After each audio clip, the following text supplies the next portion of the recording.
Happy Hour starts live in less than 10 minutes. Stand by. In your heart, you know you like them. And now, something completely different.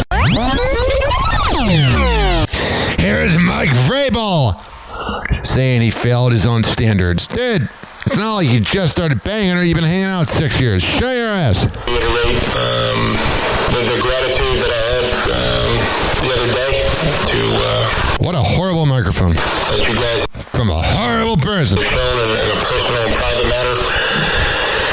You're just mad you got caught. I want to address the news regarding my current situation. I understand that there are questions.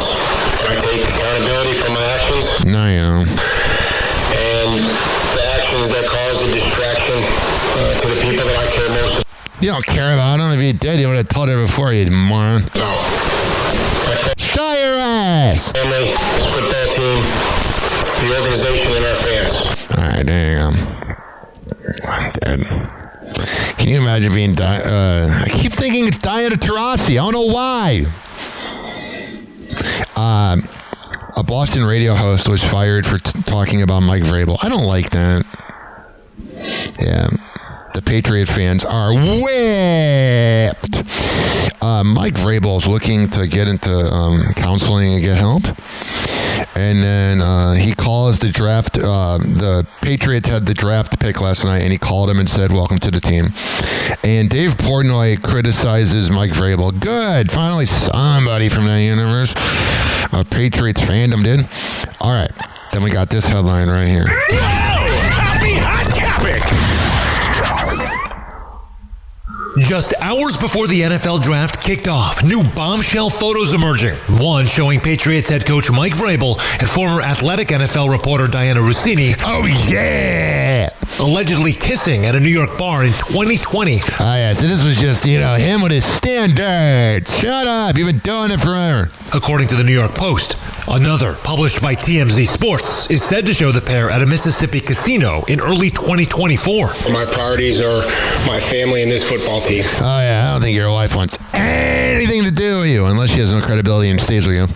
And in that order. Vrabel announcing on Thursday he's focusing on his family and seeking counseling, according to ESPN. This is all PR. I understand that there are questions, but I take accountability for my actions. If And you took accountability, you would have told us sooner. You know, he'd be freaking out when those pictures got released of them on the rooftop. And I lost a lot of respect for him. I thought he was cool. actions that caused a distraction to the people that I care most about. You don't care about him. You're just mad he got caught. Just weeks earlier, Vrabel saying photos published by the Post showed an innocent interaction, and any suggestion otherwise was, quote, laughable. Oh, yeah, remember that? Now the embattled head coach pulling a complete 180. Remember when they said that they were on a girls' trip and he was just visiting, and then they asked for any proof of group text messages? My previous actions don't meet the standard that I hold myself to. You don't hold yourself to anything. You're just like everyone else. You're just like everyone else in the NFL. You're a dog. They don't. Yeah, they do. Shut up. We're not stupid, dude. Your wife might be for staying with you. Speaking of a moron right here. Happy Hot Topic! Did you love him? Back then, I did, but obviously Here's the side chick that was banging Sharon Moore, the coach of Michigan, taking no accountability. And just like every other side chick trying to get famous from it because you're a victim. Shut up. Women want equal rights. They want to be taken seriously, but then when they get caught sleeping around, that's when they're like, I don't want to be taken seriously with that. and really reflecting on what happened, what was happening. That's not love at all. What a hot piece of ass sociopathic liar. Paige Shiver, now 32, says she was She's 32? I mean, she looks good. I thought she was younger. So, yeah, at least if you're in your early 20s and you were in high school during COVID, you're all mentally messed up. But you're a grown-ass woman. Shut up. You're 8 years away from 40. If you live to 64, you're middle-aged, honey. As an intern in 2022, when she and Sharon Moore, then an offensive coordinator and a married father, started a consensual, intimate relationship. She was asked to be Moore's executive assistant when he was to head coach in 2024. Did you feel pressured to have the relationship in order to have job security? Yes. Okay, well, maybe don't work at that job then.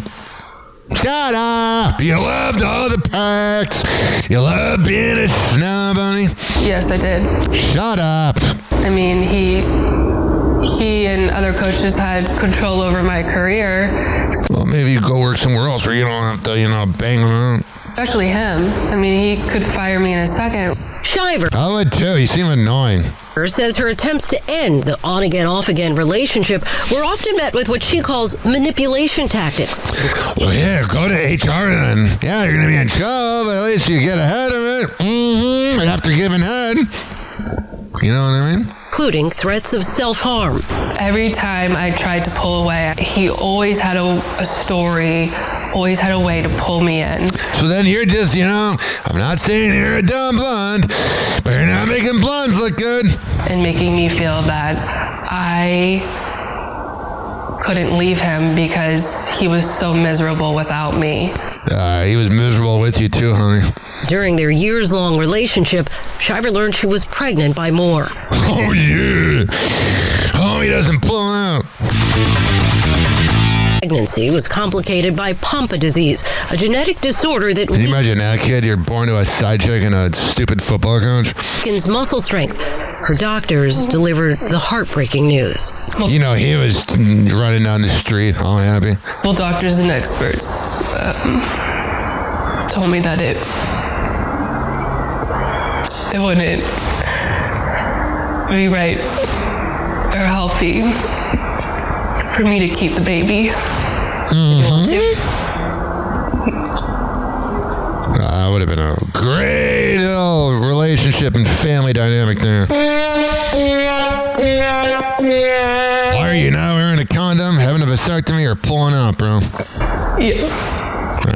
I'm not listening to any more of your tears. It's fake! Like it's real tears, but you take no accountability.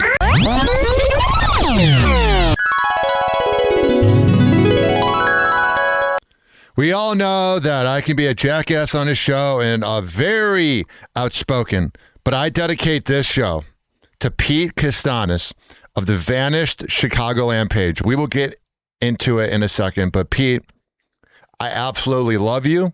You are an amazing man, and rest in peace.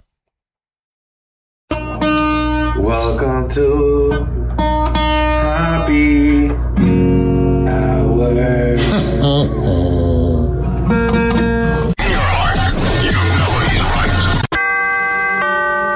Doors closing. Hi, this is Ryan Hoppy's mom, and you're listening to Happy Hour. Welcome back to Happy Hour with Ryan Hoppe. Yes, now. What? Now. If I hit this button, boom, the whole program's gonna start. Okay, well, hit it. All right.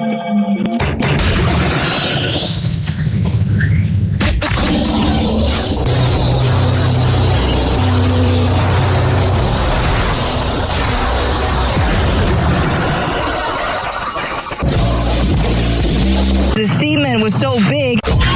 And now, something completely different. Happy Hour starts in 4, 3, 2. Happy. This is Happy Hour with Happy.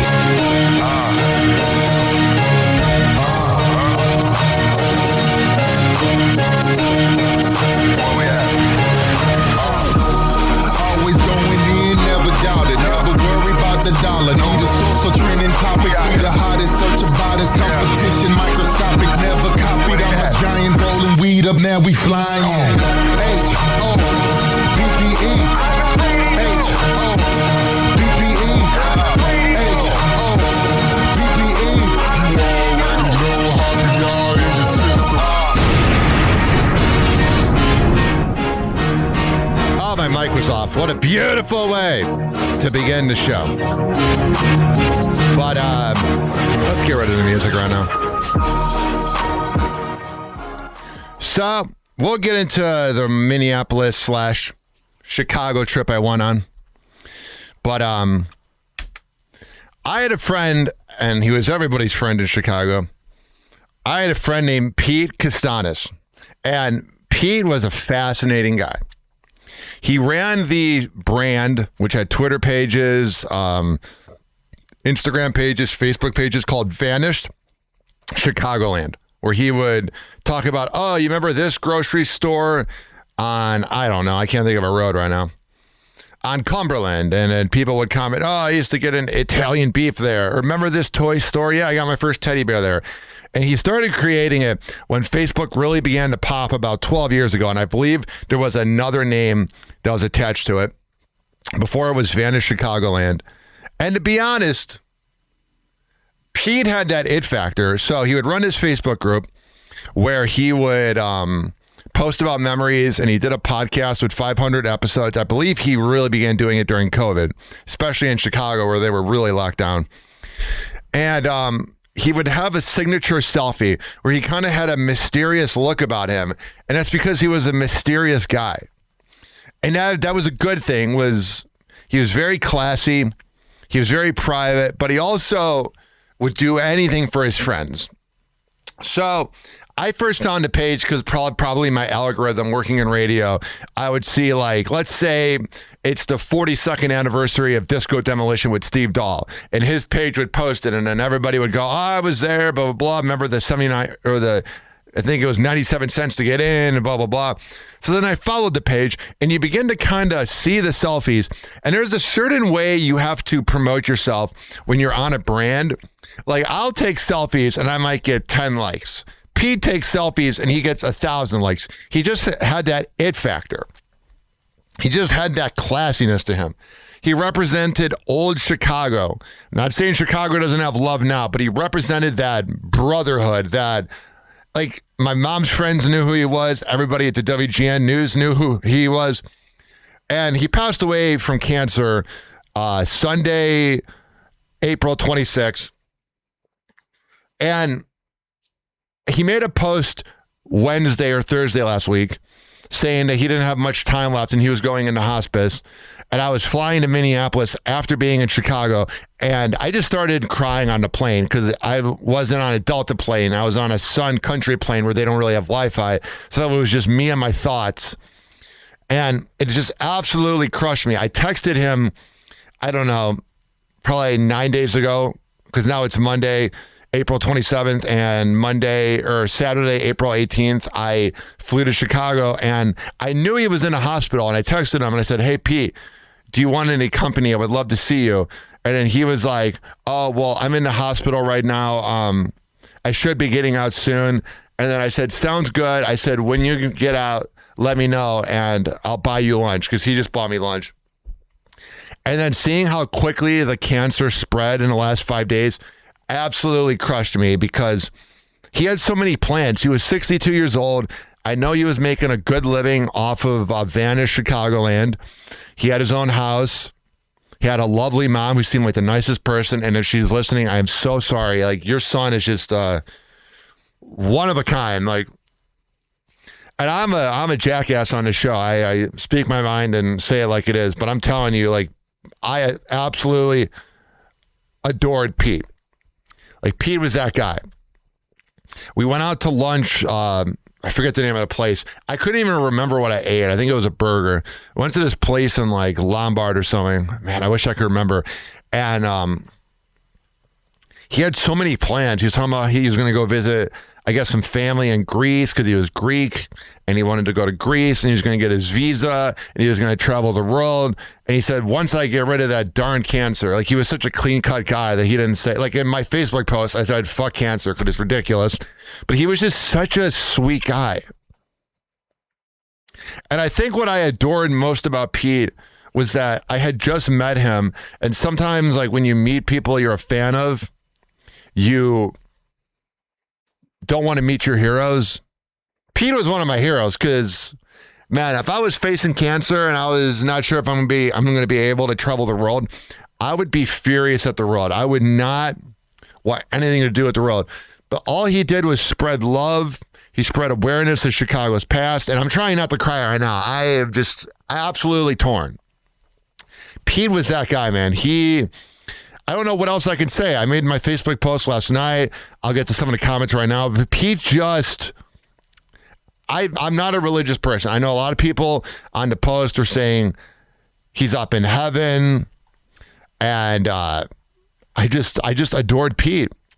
Brett Putin, who just graduated from the Illinois Center for Radio or whatever it's called now. And he said, there are truly no words. Pete will never be forgotten. Let me see the other comments. I didn't know Pete personally like so many others, but I am heartbroken like so many others that he has left us now here. He seemed to be an amazing person. A lot of the comments about I didn't know Pete personally, I thought this was a good comment. I'm not saying the other comments aren't. But I know Pete 40 years ago at DeVry University. Quiet, but had a great sense of humor, and he would have the class in absolute stitches. 2 to 3 times a trimester. Just one of the funniest and sweetest guys you'll ever meet. I liked something on his site 10 years ago, and he sent me a message thanking me for the like, and if I remembered him, like, how am I going to forget you? He was a nice guy, and my condolences to his family, his friends, and his fans. Ryan, what a great tribute to a great guy. He will surely be missed. He created something beautiful and wonderful, and I will never forget him. And a lot of the same comments. And I'm not a religious guy. I don't believe in God. I'm not going to go down that route because I don't want to hurt people that do believe in God. But it just absolutely crushes me that you have this amazing man who deserved nothing but the best in life. Like Pete was that guy. Because you know on this show, I usually just trash celebrities. So this is out of my comfort zone to be nice. But I'm telling you, Pete was that guy. Only met him once. Texted a lot. On the podcast feed, I'll post the interview we had probably March last year. And you got to think, he's got hundreds of thousands of fans. He's gone on WGN News. He's been on Mancow's Morning Madhouse 10 years ago. The few words he got to get in on air, he had all this stardom in Chicago. Marcus LeShock was his friend, Marcus is awesome. But I'm just saying, I'm not a little show, but he took time out of his day. I'm not paying him. I'm not on in Chicago.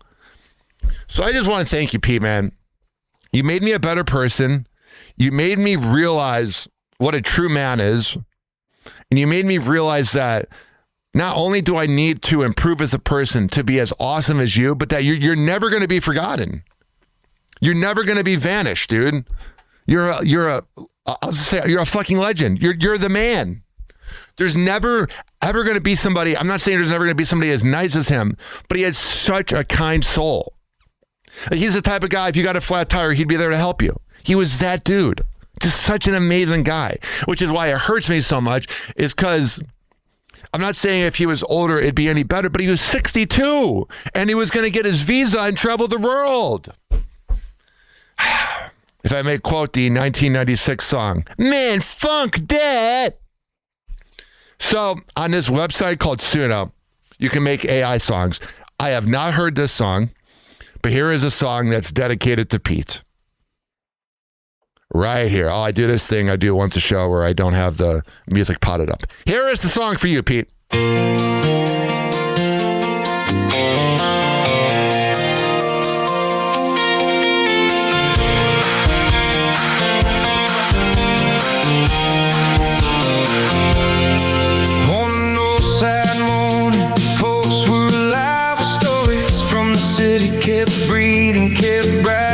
Kastanes moving like he knew every street, putting neighbors side by side, making strangers meet. He gave us a win.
right. Sorry I mispronounced his last name, but I thought AI was so smart. Still made a good song. All right, we're going to do a quick reset. Where the lake wind blows. Because I don't want to just go from talking about Pete to talking about NBA side chicks. So what we're going to do is we're going to reset the party because Pete would want us to live life. But I had to begin the show on a serious note. Oh, did I ever? So in honor of Pete, let's party. Mm-hmm. Turn it up, turn it loud. Hey, from the bay to the world. You're alive right now. Yeah, 6'9", Big Mike, he don't hold back. P-Heat, whole globe tap. Lines ring hot when he talk that talk. Sex, bad dates, all your late night thoughts. Celebrity mess, you ain't name that name. Laugh through the deep, through the love, through the shame. Old school jams while the stories roll through. If you know, then you know. That's the happy hour mood. It's the happy hour. Happy hour. From St. Pete out to the world, so wide. Hit play, let it shower. Let it shower. All that truth you feel, but it's still high. Turn it up a little louder. Talk your lust, your ride or die. It's the happy hour. Happy hour. With Ryan, I'll be taking you for a wild time. Time for the beat drop.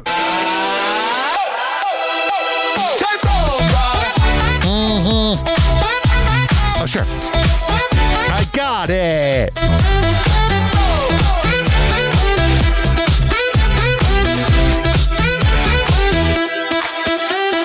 Hearts get ghosted, text left red. You'll drag that ex, that mess with your head. Go back. All right, 856-499-HOPPY. 856-494-6773. You can tweet at me at Ryan Hoppe Radio. From St. Pete out to the world, so wide. Hit play, let it shower. Trying to figure out how to go from talking about a classy man like Pete to ranting about side chicks, but we can do it. Your love, your lust, your ride or Love you, Pete. It's the happy hour, happy hour. Mm-hmm. Ryan, I'll be taking for a wild time. I got it.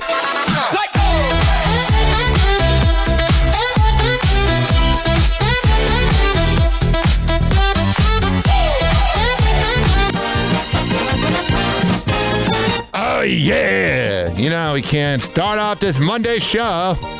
If you're listening for the first time, every Monday, we discuss having a case of the Mondays. Hey, guys. What's up, G? Want to go to Chachki's? Get some coffee? Oh, it's a little early. I gotta get out of here. I think I'm gonna lose it. Uh-oh. Sounds like somebody's got a case of the Mundus. One more time. Somebody's got a case of the Mundus. One more time. Sounds like somebody's got a case of the Mundus. And finally. Sounds like somebody's got a case of the Mundus. Let me ask you something. When you come in on Monday and you're not feeling real well, does anyone ever say to you, sounds like someone has a case of the Mondays? No. No, man. Shit, no, man. I believe you get your ass kicked saying something like that, man.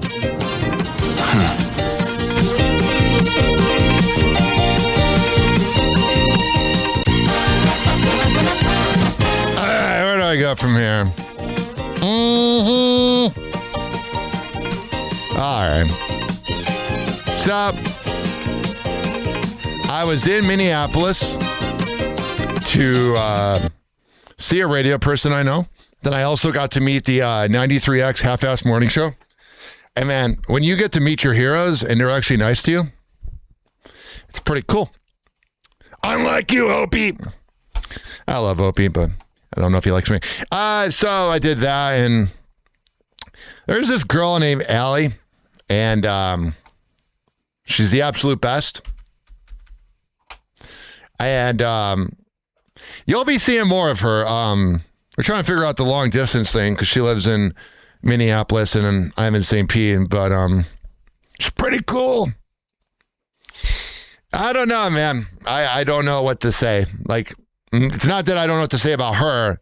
The last few times I've had girls that were either girlfriends or situationships, all they wanted was the attention. Mm-hmm. Allie doesn't mind me talking about her. But, you know that saying, what happens in Vegas stays in Vegas? What happens in Minneapolis stays in Minneapolis. Mm-hmm. By the way, you know when somebody says like, oh, people from Philadelphia are jackasses, and then people from Philadelphia are like, no, we're not, and then they're jackasses? You know when people say people from Chicago are loud, and then people are actually loud? People from Minneapolis are actually nice. They're actually friendly. So all I'm going to say is you're going to see more Allie. You're going to hear more about Allie. If you want to see our picture when we were drunk at a Minnesota Wild hockey playoff party in St. Paul. I believe it was either Truck or Trunk Yard. Let me look it up. It was this bar. I have a funny story. So one of her friends, who's super cool, named Ollie, he had a kind of a Minnesota accent, but I have a Chicago accent, so it's not a bad thing. But he told me, he was like, it's the 7th Street Truck Park is what it is. There you go. I want to make sure I said the name of the bar right. And her friend likes to call, when you get a 40-ounce Bud Light, which is like 3 beers in a bottle. I was like, dude, where do I get one of those? Even though I already had like 2 vodka seltzers, 3 Yinglings, some apple, some Bush apples. So I was a little drunk, a little bit. But I had to make sure that Kayla and that's her friend Kayla and Allie were good. I mean, they can hold their liquor, but I wanted to have that energy where it's like, I got to take care of you guys, especially when we got the Uber and my phone was on 10%. Mm-hmm. By the way, Topper's Pizza out there, phenomenal. I only had 1 slice, but it was very good. But what am I getting at? One of their friends' name is Ollie, and I was vibing with the guy. He's super cool. When I'm back out there, I got to hang out with him. And he calls a 40-ounce Bud Light a 40. I don't know if it's just him that does it, but I go up to the bartender. I thought that's how you said it. And I go, can I have a 40? And the lady's like, what? And I'm like, can I have a 40? And she goes, what are you saying? And I was like, can I have a Bud Light 40 ounce? She's like, oh, okay. I guess I said it wrong. But my goodness, I had 2 of those 40s. Oh my God. It was great. Awesome. I want to talk about boomers at the airport. I don't know what it is about the airport where boomers absolutely lose their mind. Oh, they do. I was in line. And first of all, as I will probably be flying a little more, I've learned to get seats. You got to get seats ahead of time and closer to the front. Because Delta Airlines has this thing where they go, oh, we're out of room with the luggage. We got to check the bags, which I hate doing. And then, of course, when I'm in section 30, group 7, all of a sudden, or seat 30, group 7, all of a sudden there's room for the freaking bags. I'm like, what are you talking about? But there was an old man, and he was confused by the seating chart, because why wouldn't he be? And there was like an Asian couple, and let's say it's 29 D&E.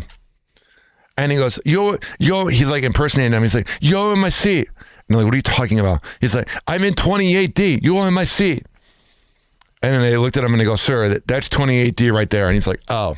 And I was like, you're the reason people don't like boomers. Not only are you racist, you're stupid.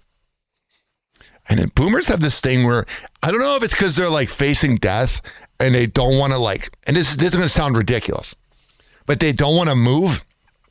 But they do this thing where I know when you get older, you don't have the same strength to grab the luggage from up top, but they do this thing where they grab the luggage and then they like look around for like 5 minutes to make sure they have everything.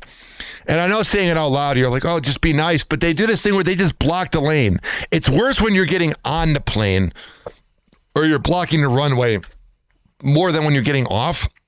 Because at least when you're getting off, you're making sure you have everything. But man, I'll see them go, is this gate CC26G? And it's obviously gate CC26G. And then they're like, oh my God, did you see that it's gate CC26G? Is this? And it's like, you're at the gate. You have to stop, sit down. You're blocking us. The entitlement of boomers. Oh. But I have boomers in my family, so I try to be nice. Also, speaking of boomers, I saw that Tim Cook just resigned from Apple. And by the way, with him resigning at Apple, you know what's interesting? I want to keep my iPhone for as long as possible. Yeah, the charging port doesn't work and I have to use the circular charger. Yeah, I have to literally have my phone on speaker and it does not work with Bluetooth headphones. Yeah, it's starting to die faster. Yeah, it's the longest I've had a phone, 2.5 years. It's like 80 in Apple years. But I refuse. I'll probably get one next week. I refuse to get a new phone. It's the precedent of the matter. Those damn Nokia brick phones. For all my 26-year-old listeners, a Nokia phone was this big brick that would last 20 years. You never had to charge it. Now, if I listen to Spotify at the airport and I go to the airport on 95%, I'm down to 60% on the plane. That ain't it, dog. All right. So if this is your first time listening, you can kind of gradually see that I'm turning more into a jackass and I'm not as serious as I was with Pete because he deserved that. Here's everything going on in celebrity trash. Here's Whitney Cummings talking about how you should never gossip about your man. I mean, I see it, and there's certain rules to me that I live by in relationships now. It took me a while to learn, but you never gossip about your man. Ever. Oh, yeah, it's because she's an elder millennial, so she gets it. The younger Gen Z girls are brats. Not all of them. Just the ones that speak out about the man. Ever. If there's a texting with some other girl, you don't tell any of your girlfriends. I'm going to tell you. If you want your relationship to work, you got to get the approval of the group text. So you take it to a therapist, you take it to a 12-step meeting. Don't ever gossip about your person. Oh, wow. That means when Whitney went to a 12-step meeting, she's probably a party girl. Don't ever make fun of your person in public. I see people a lot, women that don't understand why relationships aren't working, and then you go out on a double date and they're like, because he fucking can't get out. And you're just like, yeah, she's pretty right there. What the fuck are you doing? You're embarrassing your man. Yeah, but when a guy does it, you haven't put out in a month, they're allowed to. Man, funk that. What else do we got here? This is going to be the most riveting stuff you ever heard. The rapper DDG says Chicago shouldn't be dangerous after seeing how nice the beaches and buildings are. Chicago got beaches? What the I'm so sick of the algorithm doing this thing where they beep out the swap. Have we become so desensitized that we have to beep out swears because of the wussified algorithm? When did y'all get beaches? All right, there you go. Well, the problem is the beaches only work for 3 months and the sand's not really comfortable. There is a campaign to get rid of D4VD, David's music, off of Spotify and Apple. The problem is R. Kelly's still there. As much as I think he's a thug, as much as I think he's a scumbag, and I think his music's soulless and terrible, I really had to burp when I was doing the Pete speech, but I didn't want to. As much as I think David's awful, we got awful people on his music. We got awful people on Spotify. Like Michael Jackson. Here is, okay, this is going to be a conspiracy route, but okay. So everybody said that the Butler, Pennsylvania shooting was staged, and that this past dinner, the shooting at the White House was staged, or at the White House Correspondents' Dinner. And I'm not against thinking that, but what confuses me is if they never found the shooter, that's one thing, but why would a shooter get paid and then want to give up their life? Because here's the weird part. Is I've seen the Reagan shooting. I've seen the JFK shooting, and usually people freak out a little more. Everybody after this Correspondents' Dinner, You got Cash Patel just kind of looking around. You got one boomer eating salad. And then here's Dana White. Getting flipped over, guys running in with guns, and they were screaming, "Get down!" I didn't get down. It was fucking awesome. Oh yeah, shooting at a dinner, awesome. Why? Because it's probably staged. Literally took every minute of it in, and oh yeah, that's what I do when I'm at a shooting. I don't try to leave the building and get traumatized. I embrace every second of a shooting. It was a pretty crazy, unique experience. So oh, it's so funny. It's awesome being shot at. You were on the aisle? What exactly did you see? We were sitting right in front of the table. Okay. Oh, it's awesome being right by the shooter and almost dying. Cool. This is where I start to believe the conspiracy route. Right in front of where the president. Yes, and what exactly happened? So someone got tackled or like what? Nobody got tackled, but guys came in looking for shooters. They came toward our table. I thought. And we kept eating and just drinking and cheating on our lives. The shooter was over by us or something. But that is very strange. Yeah. There you go. That's the normal reaction to a shooting. Oh yeah, it's pretty awesome, dude. Once in a lifetime experience. We'll talk about this more later on. But Klay Thompson, and good old Megan Thee Stallion broke up. And here is Cloud Chasing Michael Rappaport on it. I'm doing this video from the bed because I'm hiding from my wife. Because of you, Klay Thompson. Oh, shut up. Klay Thompson, you're up everything for everybody else. Cheating on Megan Thee Stallion. Yeah, Megan seems high maintenance, so. And supposedly she's the world's famous side chick, so I don't think Klay took her as seriously. Do I think Klay strung her along? Yeah. You got my wife and probably everybody else's wife and girlfriend thinking, well, if Klay Thompson is going to cheat on Megan Thee Stallion, what the are you going to do to me? There you go. You're a weird guy. Although his sitcom, The War at Home, 20 years ago was quite funny. This is very strange. So we all know that Blueface is a scumbag, but it's a pretty funny internet presence. Here he is telling his baby mama to wipe his ass. Where's my book? She walks in. You smiling. Probably used to that in prison. You use it like I said? And all these women that let him demean them. Ew, you're so nasty. Really? No, you're nasty, Blueface. You're a scumbag! And all the tattoos on your face make you look like a dumpster. There you go. The life and times of Father of the Year and Blueface. He's Blueface. He's an idiot. And he'll always be one. Oh, man. Call the show. 856-49-HOPPE. So I guess they're making a Rush Hour 4. Because why be original? This is an interesting clip that is going viral from 25 years ago. Jay Leno asks NSYNC who spends the most money.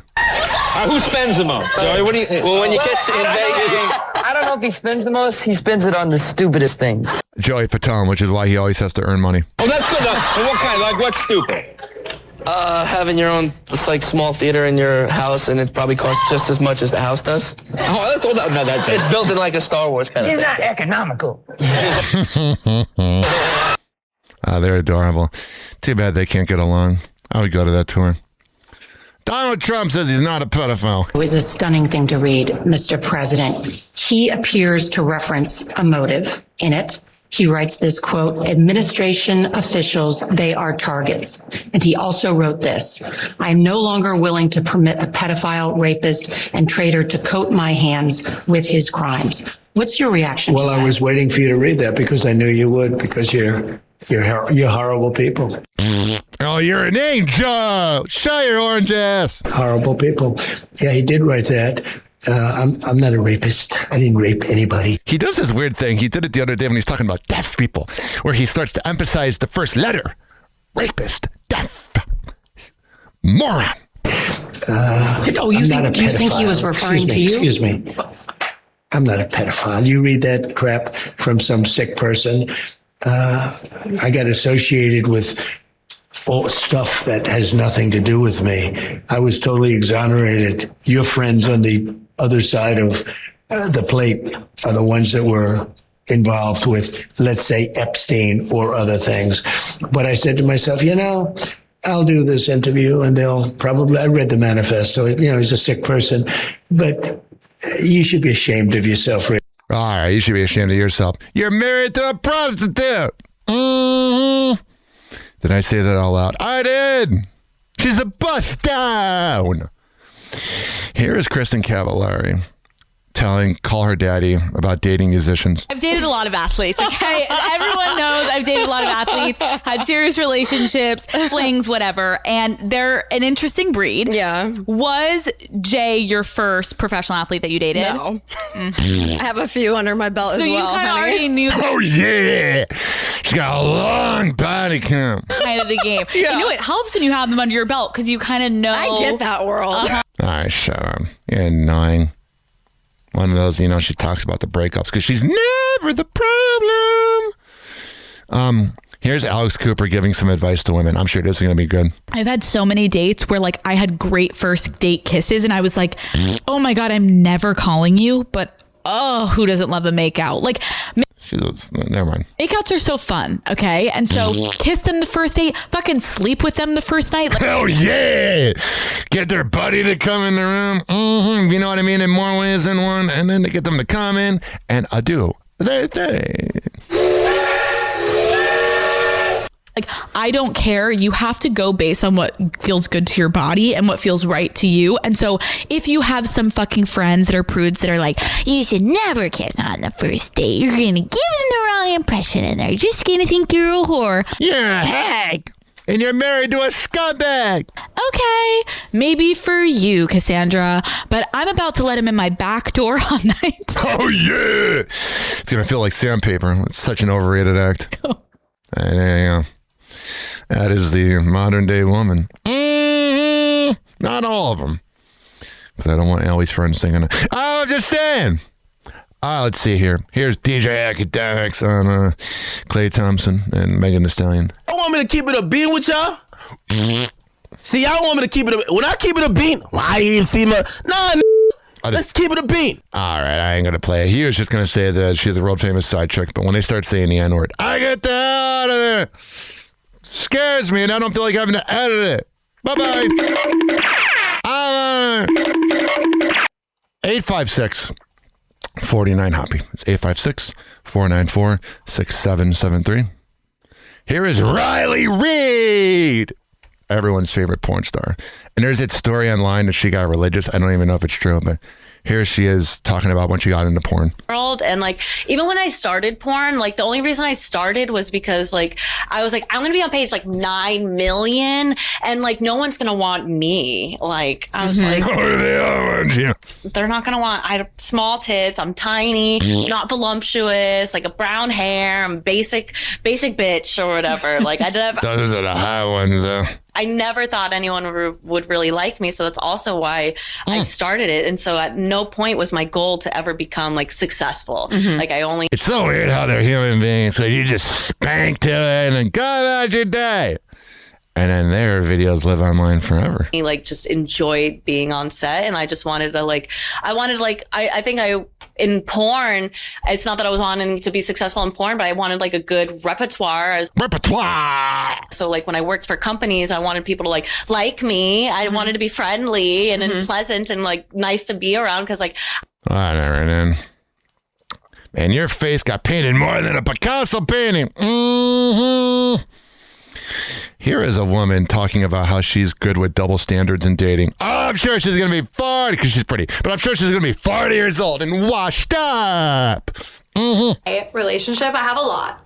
All of these are fines. Number one, I have my partner's location, but he does not have mine. Because you're cheating on him. And then you're going to be like, why don't good guys like me? I just I want some privacy sometimes. I'm not doing anything bad. Yeah, it's not true. You're getting banged out. But I'm when I'm at the mall on a random Wednesday at 10 in the morning, no one needs to know. Anytime. Yeah, because you're never. I'm coming home from a trip. He is picking me up at the airport, even if you are not that pretty to be acting like this. If it's 4 in the morning. You're annoying. But if it's past 10 p.m., I'm not picking him up. It could be unsafe for me to walk in the parking garage. All right, there you go. Blah, blah, blah. She's probably in high school during COVID, which is why she's so weird. Jeffree Star says he's hooked up with I guess it's a he, says he hooked up with NBA players and rappers. Probably Bobby Valentino. Dwight Howard. Hey guys, what does this mean? NBA guys reach out to you? A lot of NBA players and rappers, yes. But I have a code where I'm never going to out them. And a lot of them have threatened to murder me if I ever say their names. So Oh my God. the sex is great. True. The names are invisible. There you go. How do they reach out to you? How do they Just do DM that? me. They DM me. If you had the password to my phone, you would shit yourself. But that is like crazy, Skills unless phone. they just know that, because that's great. Because You gotta make sure you don't poop yourself before the act. what if that's a huge risk just to do that if they haven't talked to you yet? You haven't. All right, there you go. Jessica Biel and Justin Timberlake's marriage is not doing great. So that's good. Sydney Sweeney says that Scooter Braun has changed her life. Kash Patel has been arrested before for public urination, but he's never drank. Shut your magus. You're stupid. What else? Tom Hanks is proud of Chet Hanks at a Stagecoach concert. Erica Kirk was crying when leaving the White House dinner. When is she not crying? A substitute teacher is facing a felony charge for an improper relationship with a student. Her name is Angela Palmares, right? I want to make sure I say the right name. Yeah, Angela Palmares. And she's very pale. And when you look at those eyes, you just know she's a sociopath. I think the problem is now that we have pornography. I mean, we've always had porn. But now that we have porn where we are just seeing people getting banged up, their teachers are getting banged out all the time. Especially in Llano County, Texas, where there's nothing to do. If a man does it, he's crucified. But when a woman does it, we have the naughty thoughts about, what if that was our high school teacher? Sydney Sweeney looked hot at a Diplo concert. Good for her. People are mad about Jimmy Kimmel's joke about Trump. Whatever, dude. I love how MAGA says liberals get so easily offended, and then they're the ones that seem easily offended. Here's a hot girl saying why you should trust awkward people. Hear me out. Trust the awkward people. Trust the awkward ones. You know why they're awkward? I like how she said awkward. Because they literally don't know how to act. Normal is offensive, not awkward. They can read the social cues, but they don't know how to act appropriately because they don't know how to act. She sounds like her voice sounds like she's giving head. It's very strange. Because they're not fit. It's like she's got a mouthful. Hey. There you go. 856-49 Hoppe. Let's see what we got here on Hoppe Hour with Ryan Hoppe. Oh, here's Michael Blackson reacting to Klay Thompson and Megan Thee Stallion's breakup. Thompson, I'm very disappointed in you. What? Very disappointed. You don't know the side, Mary. She's an annoying hag. I mean, Meg is a queen. She's... Oh, my God. That's the problem, is all the men are beta. Because now they're all like, I hope I can bang her. She won't piss on you if you're on fire. I can promise you that. She's hot. She's beautiful. Got her life together. He probably was freaking out when she took off the hair and the wig and the weave and was like, oh, my God, that's true you. You ain't no snow bunny. Successful. Whatever, then. She just seems like a brat. Although she does Kegels, which I like. Melania Trump wants Jimmy Kimmel fired. Whatever at the head. You're a prostitute. Cyndi Lauper said during Vegas, I'm from Brooklyn. I will come and get you, to the heckler. She doesn't sound crazy or anything. Today on TMZ. Okay, Superman is causing a prison riot in Atlanta. Superman is filming at the FCI Atlanta prison. The inmates are very upset because they are being forced to stay in their cells for longer. You know what they're probably saying? Because they can't go to the lounge. The lounge. It sounds so gay. So we obtained video of Dylan Sprouse looking like he's holding a gun when this trespasser came to his house. So we had heard. What a badass. Heard he had apprehended the guy. He's a badass. I just said that. guy at the gym represents him and was telling me about it. Represents Dylan? Represents Dylan, yeah. Or cuts his hair, I think, actually.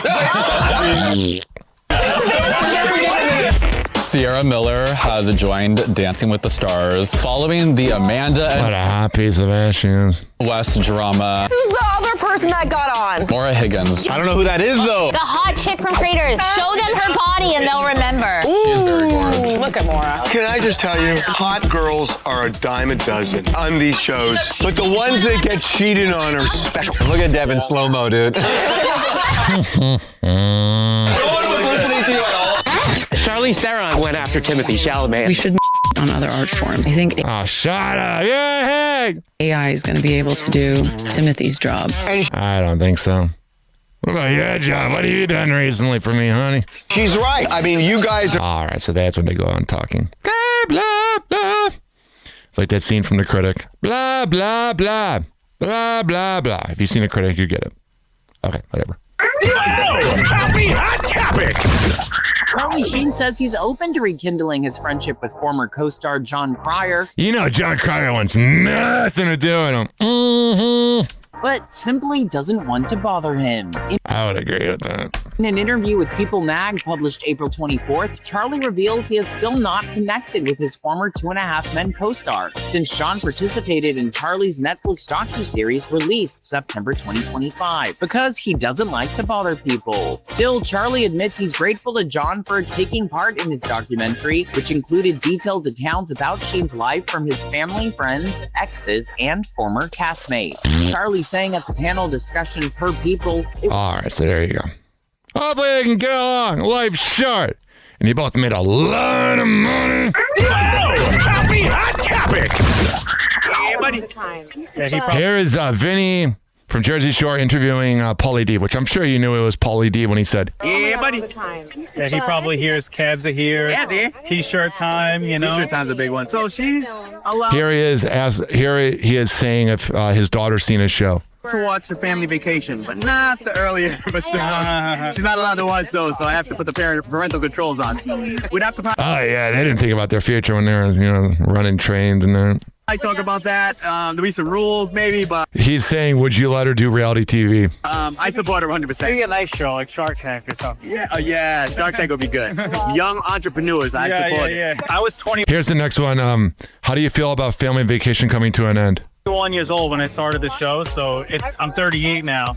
So it's been half of my life with these crazy people, so I really gained. I don't believe it'll come to an end. I believe it'll be like Jersey Shore nursing home. Mm-hmm. The family, and we're just excited to see kind of like what's next. What's next will be another show. They originally did it to help the situation pay off his legal bills. Happy Hot Topic! Gigi Hadid can certainly buy herself flowers, but that didn't stop her from receiving several bouquets for her birthday. Oh, she's so cute. Including one from boyfriend Bradley Cooper. The model ringing in her 31st. All right, so she got flowers. Good for her. Cameron Gregg, the husband of late TikTok star Taylor Rousseau Gregg, is engaged to be married once again, 18 months after Taylor's untimely passing. And then everybody was commenting how they're judging them for moving on. The person's dead. You gotta move on. Happy Hot Topic! Jamie Lynn Spears gets emotional over her daughter's next chapter. On April 24th, the actress shares a bittersweet Instagram post revealing her daughter Maddie is about to graduate high school. The Zoe 101 star posts a series of photos from senior year snapshots to sweet throwbacks of Maddie as a baby, writing in the caption, "The grad invites are sent, the cap and gown arrived, and the last regular day of school is here. I guess the lovely state of denial that I forced myself to be in has to end, because the reality of time is coming at me like a freight train." Here comes the midlife crisis. Rob Reiner's oldest son is grieving out loud. Jake Reiner opened up at length for the first time about his parents' murders, penning a heartbreaking Substack essay that reflected on the moment he learned that both Rob and his wife Michelle had died and the impact their losses have had on the family since. "I was robbed of so many things that day. My parents won't be at my wedding, they won't get to hold their future grandchild, and they won't get to see me have the successful career I'm still seeking. It simultaneously breaks my heart and enrages me, he wrote in part. Nothing can prepare you for what it feels like to lose both parents instantly at the same time. Especially to your brother. It's too devastating to comprehend. I still wake up every morning having to convince myself that, no, it's not a dream. This truly is my living nightmare. I'm sorry, bud. 856-49-HOPPY. So supposedly, the people that took the picture of Diana Rossini and Mike Vrabel it was not a private eye. Anthony Edwards' baby mamas are going after him in court. When you got two pissed off baby mamas, that ain't good. What do we got here? We got that story. And then we'll get to Megan Thee Stallion in a second. Here's a clip of, I believe it's Diana Rossini. Here she is talking about Mike Vrabel's big hands.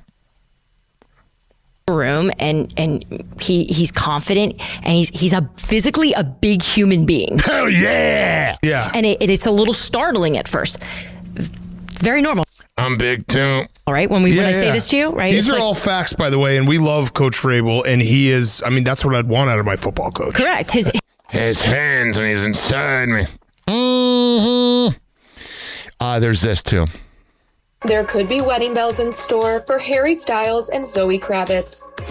According to a new report from Page 6, a source has confirmed that the couple are engaged after 8 months of dating, with an insider telling the outlet that Harry is, quote, completely smitten, while Zoe herself I'm smitten too, really.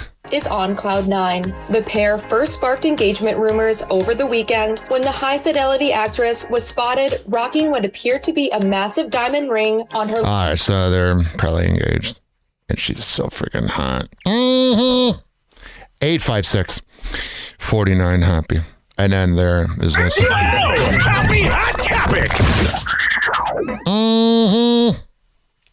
I know a lot of people don't understand that I'm like dating and hanging out and just like having fun. Jessie Draper details her healing journey after her divorce. 1 month after her estranged husband, Jordan Nadikara, filed for divorce, The Secret Lives of Mormon Wives star reflects on her 5-year marriage and life after the split. She candidly explains in her April 25th Instagram video. I did a lot of mourning in my relationship. I don't know if anyone can relate to that. When you're in a relationship where you don't feel valued and you don't feel like you were treated well.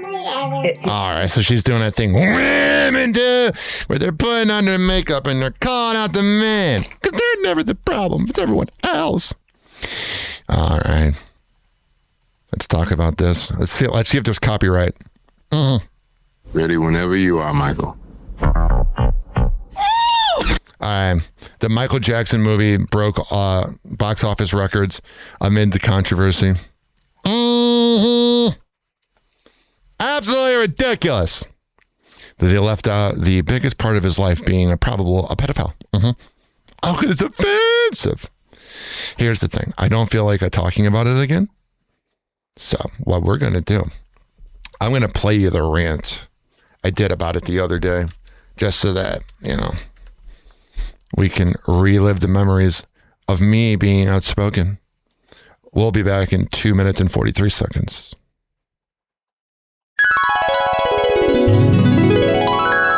I saw this headline here, and I kind of knew this was going to happen, but I still couldn't believe it. Mm-hmm. You know what it is?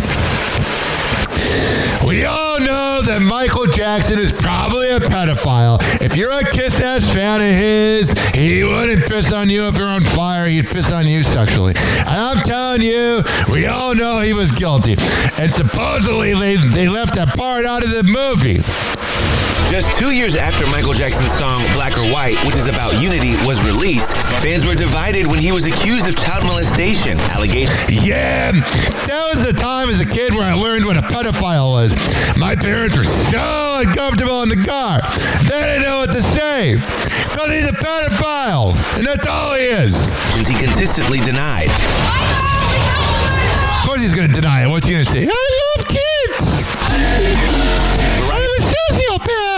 Who obtained the biopic's original script reports any scenes that depicted the dark chapter in Jackson's life had to be cut. Oh yeah, because why have an honest documentary? He was found innocent.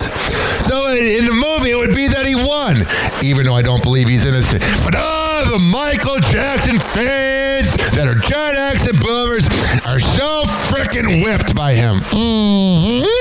Let's just rewrite the past. According to Variety sources, a sequence where investigators arrive at Jackson's Neverland Ranch searching for evidence was one of many removed from the film due to legal reasons. Oh, I'm sure the legal reasons are they didn't want to hit it. It's a part of his life. Cut. Those changes in the film, directed by Antoine Fuqua, reportedly resulted in a $10 to $15 million 22-day reshoot. Oh, yeah, they got to reshoot it because why hide and why be honest? Adding to the film's already $155 million budget. Listen, I had his box set. It was like a big white box set, and I loved his music. And once I found out more about him, he just creeps me out, man. He gives me bad vibes. Creeps me out, man. It's not good vibes. I don't look at Michael Jackson and go, oh yeah, I want to hang out with him. When I used to do videos, I didn't get the $1 million budgets. I got the $50,000. All right, I can't play any more of this because it's got copyright. But yeah, you all enable it, and you all covered it up. It's ridiculous. Hi, I'm back. I was just afraid that the Today Show video would have a lot of like the music, and I can't play them. All right. What is this right here? 856-49-HOPPY. It's 856-494-6773. You could tweet at me at Ryan Hoppe Radio. You can always email me, ryanhopperadio@gmail.com. Nikki Glazer is recovering from her wardrobe malfunction. R.I.P and Mark Consuelo sat down with the Such an overused word, unless we're seeing Janet Jackson's nipple. That ain't it. Comedian for an interview in an April 22nd episode of Live with Kelly and Mark. But Nikki may have sat down too confidently, letting her underwear peek through. Oh, yeah. Let's see the veg. Thank you. Oh, wait, you can see your underpants. Oh, it's just for you. Yeah, I know. I'm just gonna go right down the barrel. Yeah. Sorry. It's for you and all the guys I bang because I'm in an open relationship. I love Nikki Glazer, though. I think she's so freaking hot. She is. She seems a little crazy, but in like a fun way. 856-49-HOPPY. That's 856-494-6773. So, I guess Al Pacino and his 30-year-old wife got into it in public. Yeah, literally old enough to be your great-grandpa. Your brother's straights. Bill Belichick and Jordan Hudson went to a play together. Oh, they're so insufferable. I feel like the bad coaching year he had for, what was it, UNC? I feel like that kind of shut him down a little bit. The Reagan shooter, John Hinckley, says that they need to shut down big events. You know, things are bad when that moron is, giving advice. Ben Stiller tweeted out, get it done, pretty much saying that you need to get Donald Trump shot. He's such a liberal twat. Like, listen, I don't like Trump. I think he's a scumbag. But I don't think someone should just die. Now, do I like the guy? No. I think he's an idiot. I think he's stupid. I think he's a moron. But there's that. I'm just trying to kind of push off the news about Megan Thee Stallion. We'll get to it in a sec, I promise. Prince Harry slams a suggestion that he's no longer a member of the royal family. You're really not. You let a woman get in the way.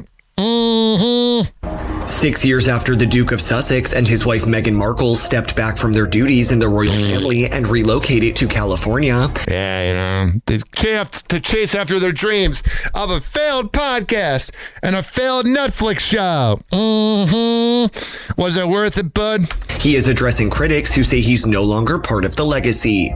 Harry asserts in an April 24th interview with ITV News during a visit to Ukraine, I will always be part of the royal family. I'm here working and doing the very thing that I was born to do, and I enjoy doing it. Whatever. I bet you enjoy doing it, Megan. Hopefully she doesn't use teeth. All right. Speaking of someone that probably does, here's Megan Thee Stallion news. Happy Hot Topic! Megan Thee Stallion and Klay Thompson are going their separate ways. Yeah, I mean, it ain't cool that it seems like Klay Thompson strung her along, whatever. But her immediate thing of going on social media and slamming him, my ex did that.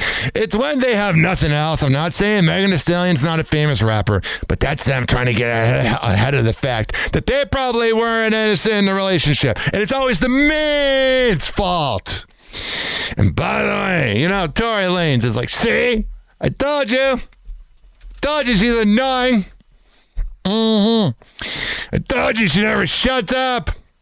She never does. She never shuts up. Yeah, she needs to keep talking. And her food's average. On April 25th, the rapper takes to her Instagram stories to call out the NBA player for his alleged infidelity. Yeah, it didn't make sense because he's always into snow bunnies and like being on the water in San Francisco and being aye captain. And then he's dating this like girl that's just not his type. And she just seems so high maintenance. The message reads, cheating had me around your whole family playing house, not cold feet. Holding you down through all of your horrible mood swings and treatment towards... See, that's what I'm talking about. I'm sure you never have mood swings, honey. You look like a walking mood swing. ...me during your basketball season. Now you don't know if you can be monogamous. I don't think I could be monogamous with you either. You're annoying. You keep talking. I need a real break after this one. Yeah, you do. And then you'll be with the next guy tomorrow. The rapper also tells E! News in an April 25th statement, I've made the decision to end my relationship with Clay. Bye. Trust, fidelity, and respect are non-negotiable for me in a relationship. Even though you're known as a side chick. And now you're trying to rewrite the past. And when those values are compromised, there's no real path forward. All right. Whatever. Megan Thee Stallion gets emotional on stage after her breakup. Oh, yeah. I feel like because she has new music allegedly coming out. I feel like this is like an attention grab. After confirming her split from NBA player Klay Thompson, the rapper has a tearful moment during her April 25th performance of Moulin Rouge the musical in New York City. It's such riveting stuff. Yeah, I can't imagine an NBA player wants to go to your plays. As seen in a social media video, the Grammy winner who plays Zidler tears up during the curtain call before turning her back to the audience to oh yeah, show your ass. That's what you're famous for. Wipe away tears as the applause grows louder. All right, there you go. What riveting stuff. Clay, you're probably better off, but you got to not string women along. Happy hour. Happy hour.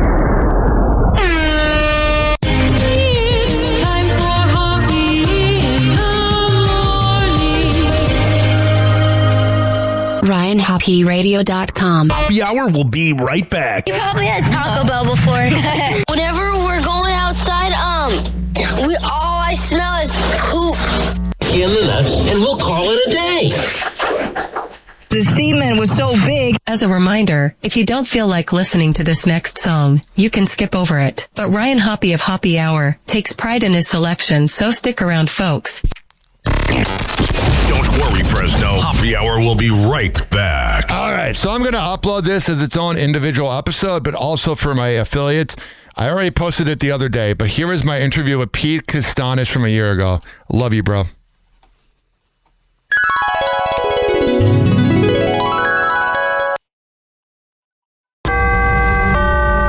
Doors closing.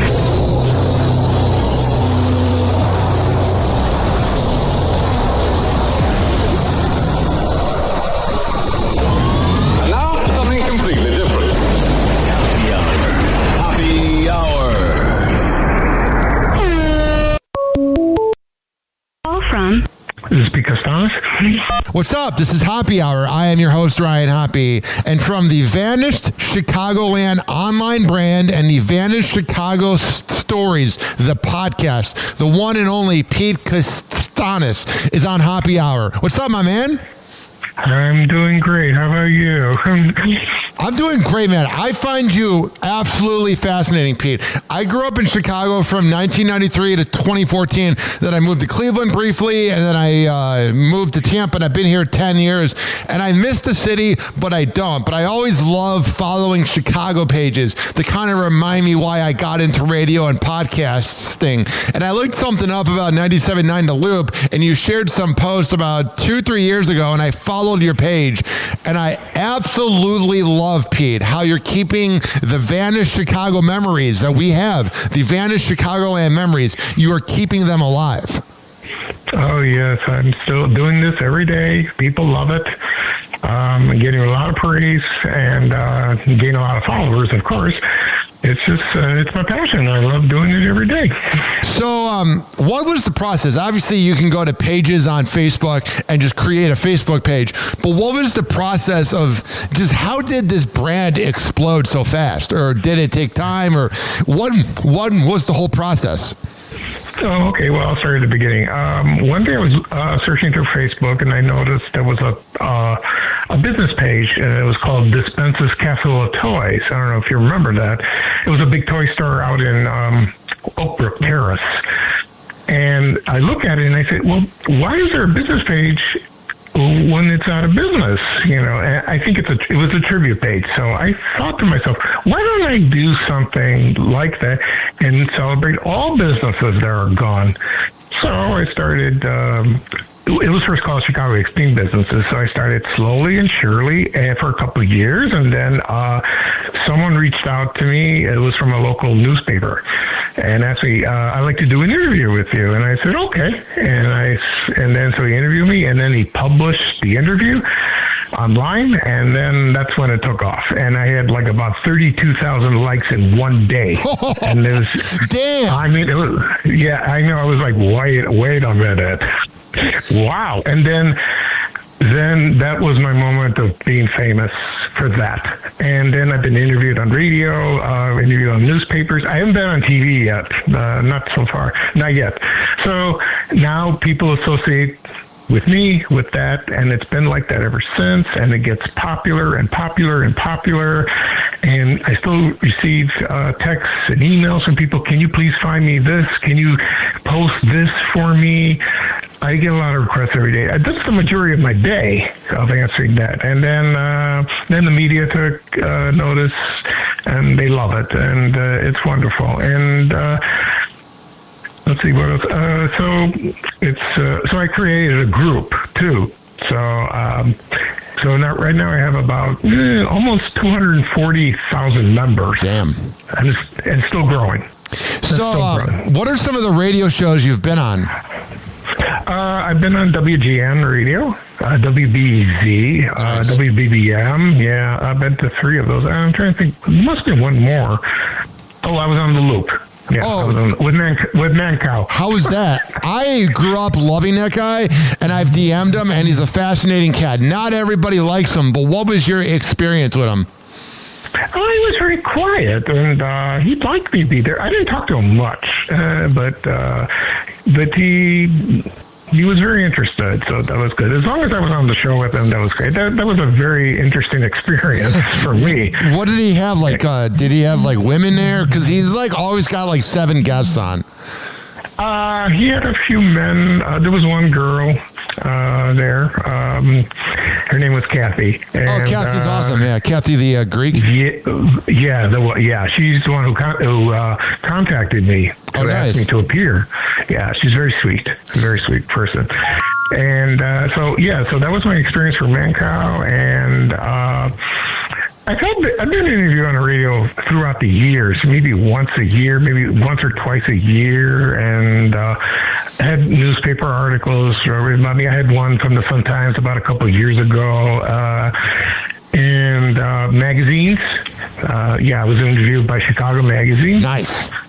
Very nice. Yeah, it was very good. And it's amazing, because a lot of people, they love the page, they love that, and also, they're also concerned about my health, what's going on. So I get a lot of support. That's got to be awesome because I always feel like when you're facing cancer, why not be positive? You know what I mean? Yes, because I caught it early. And I always tell people, no, mostly men, because it's prostate cancer. Please go see if there's something wrong with you. If there's nothing right, please go see a doctor. It'll save your life. And some men are stubborn, but some do, and they thank me for that. You know, it's very touching. You know, it's almost to tears. You know, they tell me that, what you said, you know, that you're very inspiring. Now, to do that. Now, growing up, well, for example, I interviewed Mark Giangreco last year, and he said that that Chicago radio and TV was like the Hollywood of Los Angeles. So everybody knew all the anchors, everybody knew all the radio hosts, and I feel like it's not the same as it was back in the day. Who were some of your favorite TV and radio people from Chicago? When I was growing up, I liked Bob Surratt and John Landecker. Who else? You know, there's so many. You know, as a matter of fact, Bob Surratt knows what I'm doing. So that's kind of cool. Yeah, it is. But right now, the people that like me much is the people from WGN TV. Yeah. Yeah, they like what I do, and I do talk to them from time to time, you know, and let's see who else, but some from WLS, you know, Chicago, you know, television. Yeah, I talk to a few people like that.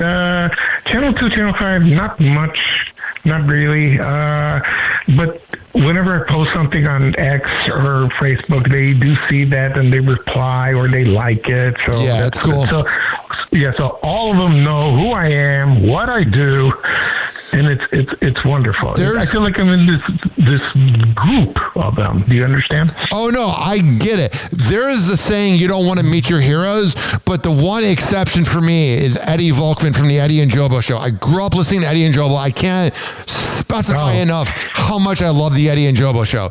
And I sat in on Eddie Volkman's show at Star 96.7 back in like August, and he's done some liners for me, and it's so cool. I bet you have the same feeling about Bob Surratt. It's so cool when you actually meet a hero that's like a big supporter and fan, you know?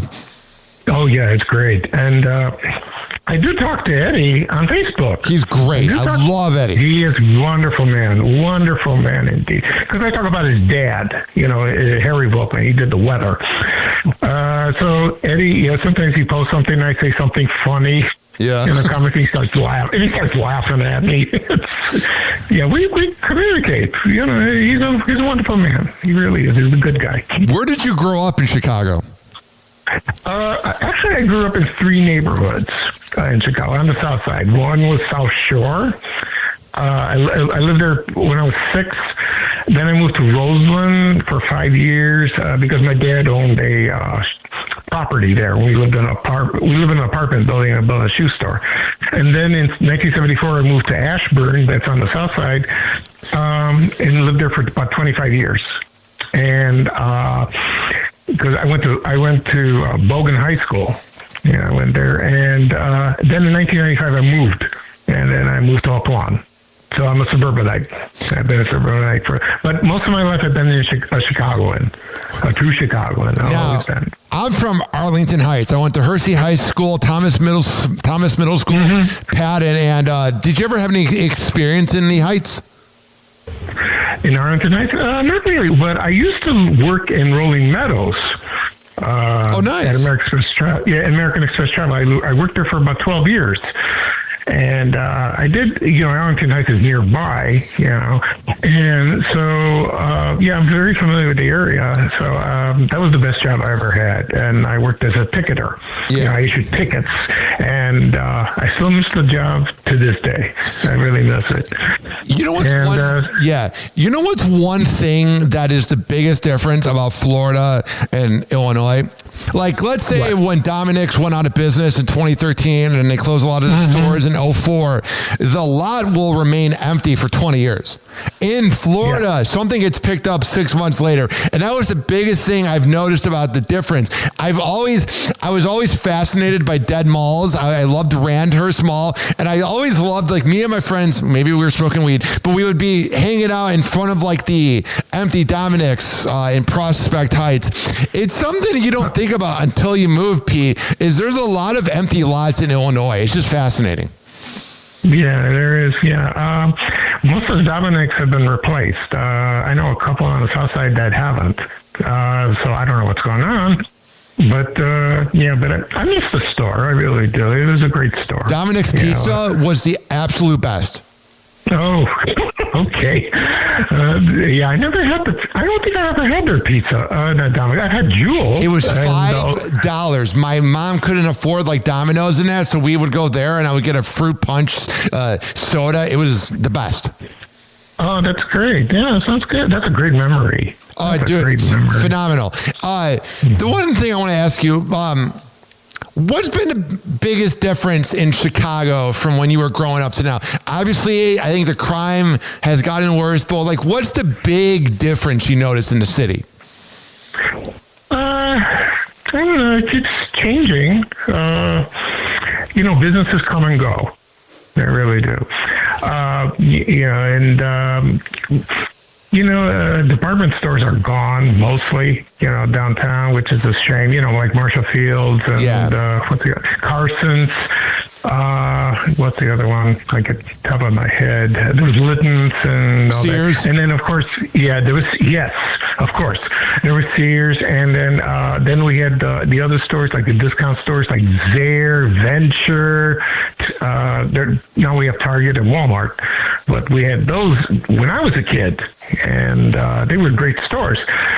So it evolves. Everything evolves like that. And, but there are most people want some of the stores back, especially Marshall Fields. They want it back. They want it back so badly. I do too. But we don't know if it is going to come back because whoever runs the store is stubborn, but I have a feeling once we bring back the name, it'll be wonderful. It'll be awesome. People will come back because they miss it, and I miss it too. So we'll see. What did you think of Sears? I'm not going to say which family member because it's easy to find online, but I have a family member that was the head executive for like the Midwest branch of Sears.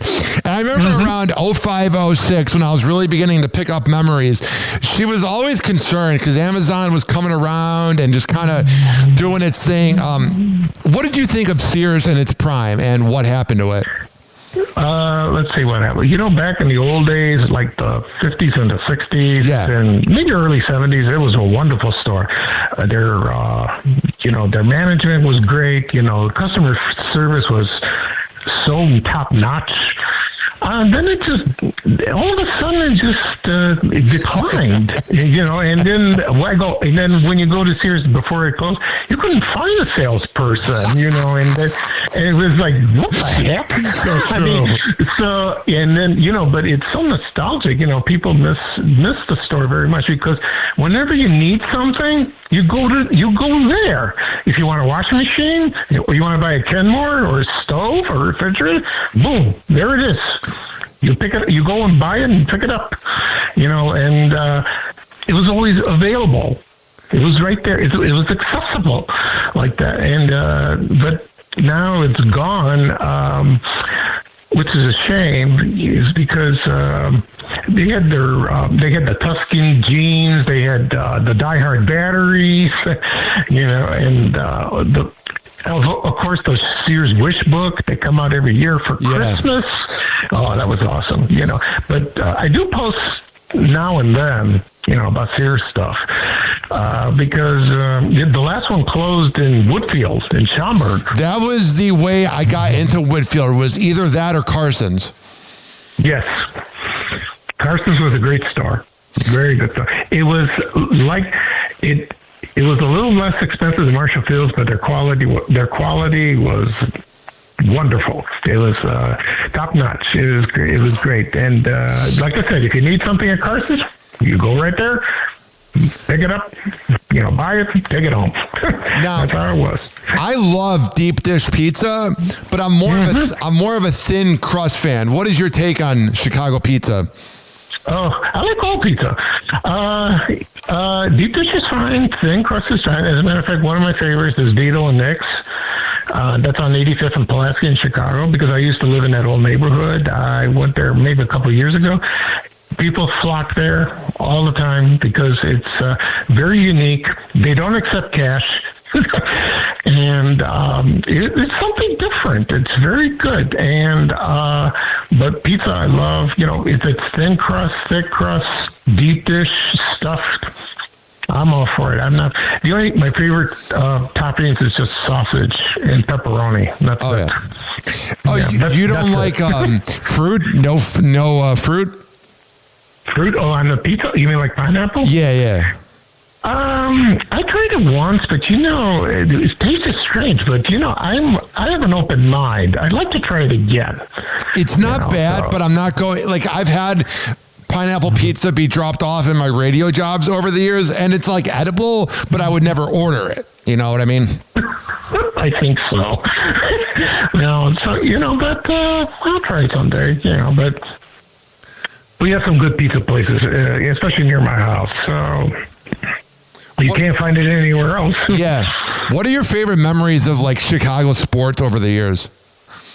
Well, sports. I'm not much of a sports fan. Oh, really? But, not really. But when I go to a game, like for example, I've been to a Hawks game, and I've been to the Cubs.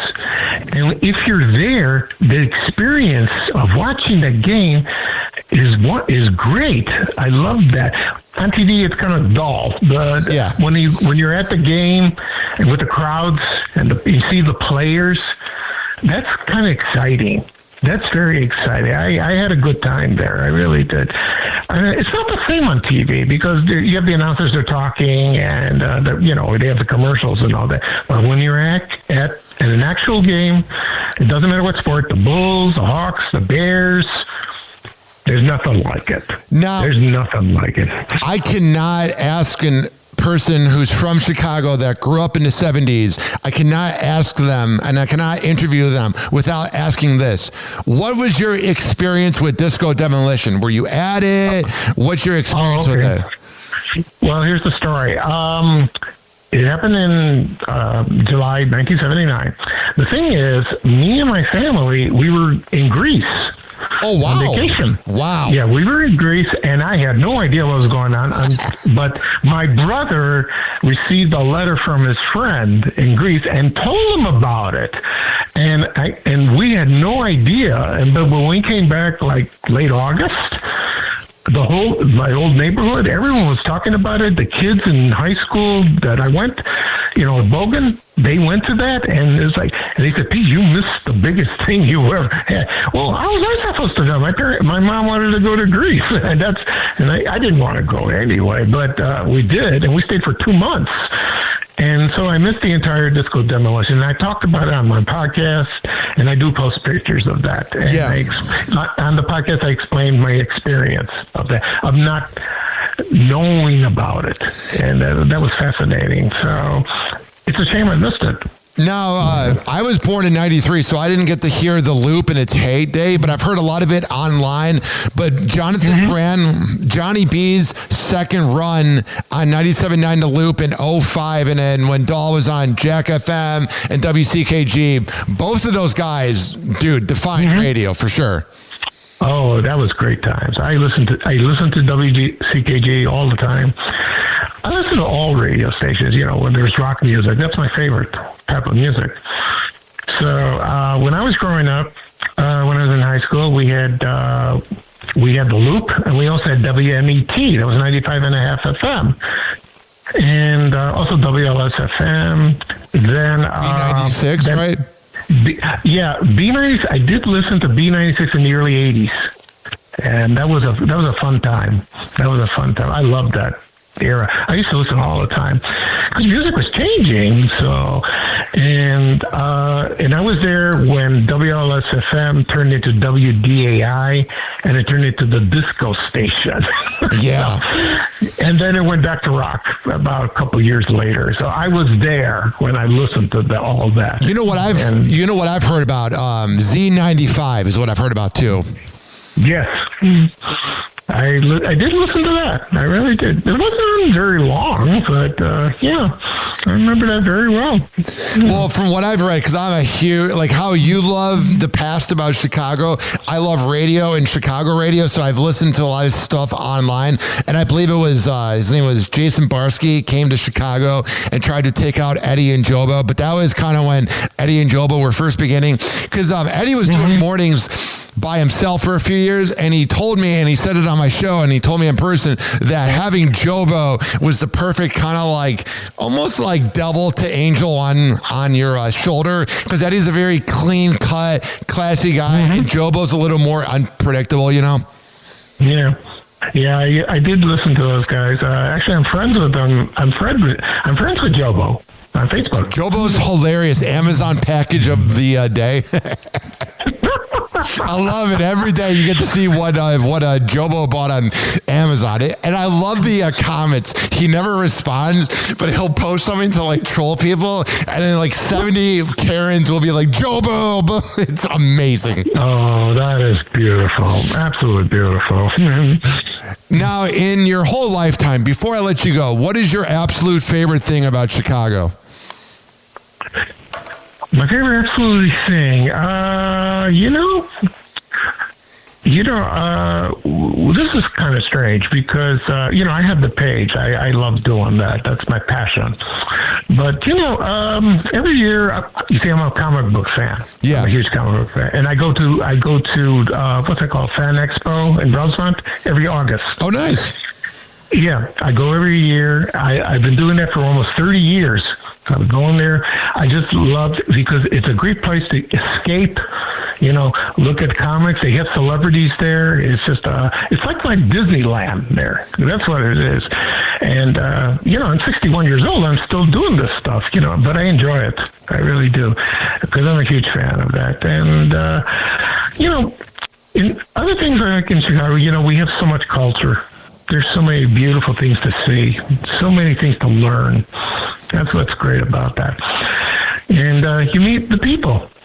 The people are wonderful. Now, they really are. Before I let you go, do a quick plug. Tell everybody about everything you're up to. Okay.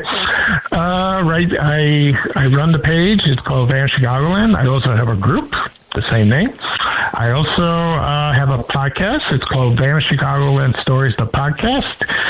You can find it on Spotify, Apple Podcasts, Amazon Music, any app that has podcasts.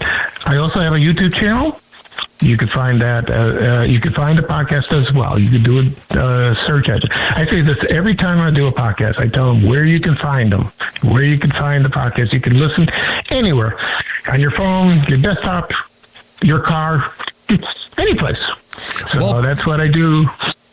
Well, Pete, sorry, I didn't mean to interrupt you, but it's been a lot of fun having you on the show. I'm coming to Chicago in May for I can't believe it, my 2007 born cousin is graduating high school, so I decided I had a free plane ticket kind of deal to fly out, and I was like, why not fly out for that? So I'm going to be in Chicago for my cousin's high school graduation, so if you're free, I would love to get coffee and meet you.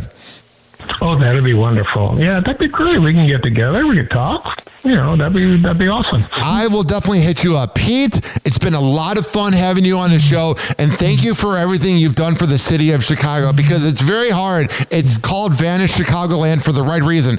It's sometimes hard to find the memories, but when you see it on Facebook, you kind of get that dopamine hit.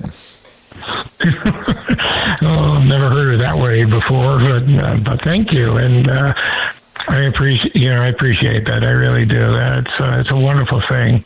I just love doing it. Pete, keep up the good work. Thank you for calling into Hoppe Hour with Ryan Hoppe.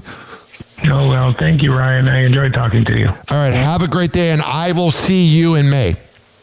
Okay. That's a date. All right. Sounds good. All right. See you, bro. Okay, Brian. Bye.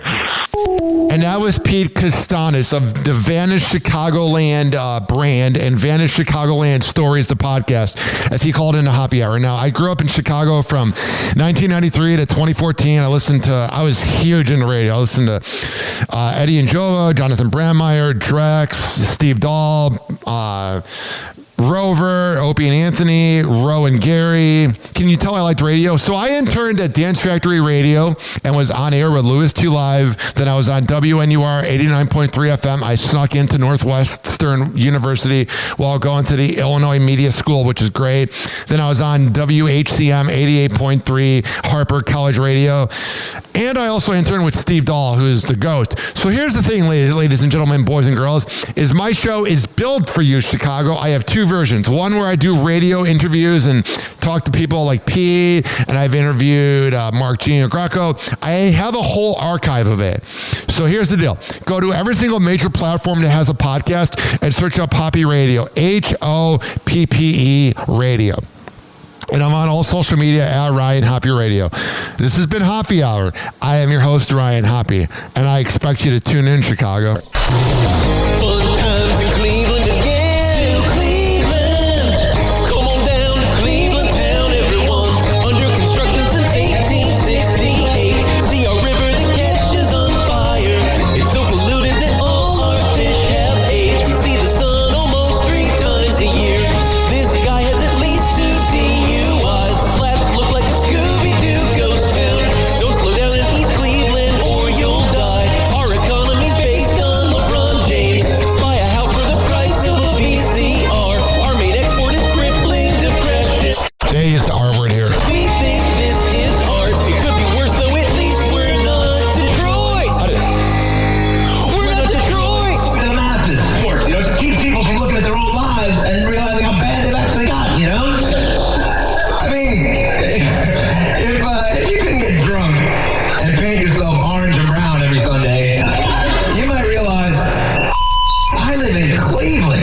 Yeah, son.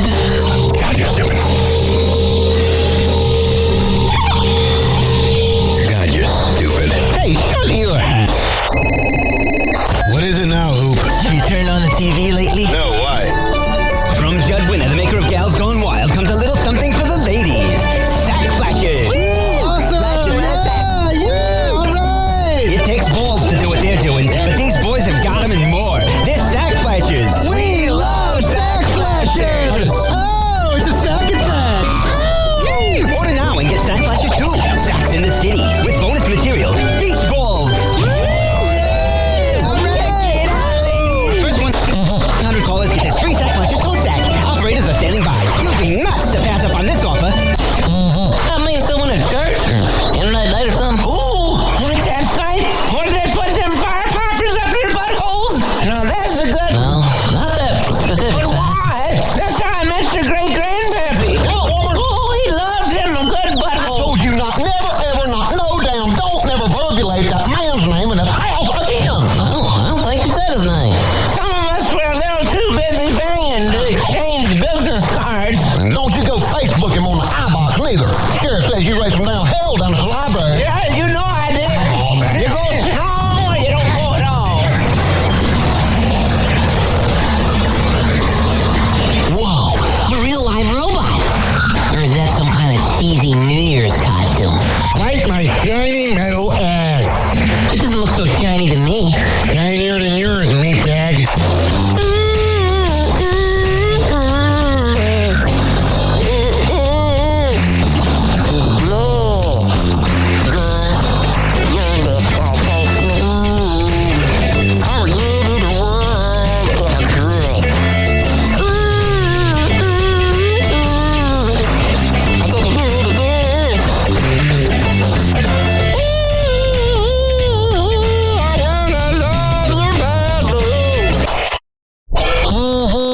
And that is that. Happy Hour.